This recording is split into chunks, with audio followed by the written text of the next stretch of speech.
Bumisita po ako dito sa kabukiran ng mga members sa church, ay nakita ko ang mga maraming baka dito sa malapit lang sa ilog. Doon po ang DK, yung flood control.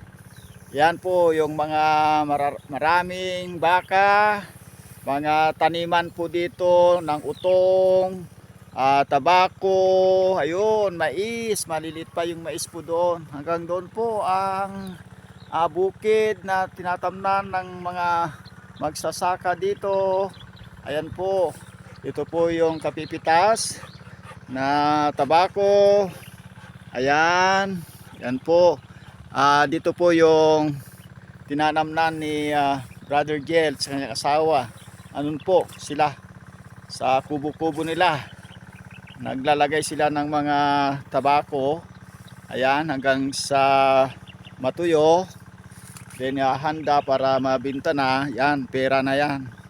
Yan po ang ginagawa ng mga magsasaka dito. Hanggang doon sa dulo, doon sa bundok ng Bukayab. Ito po yung lugar ng Bukayab na malapit sa ilog na napakalawak na bukirin. Ito po ay si Pastor Balsita, bumibisita sa mga magsasaka.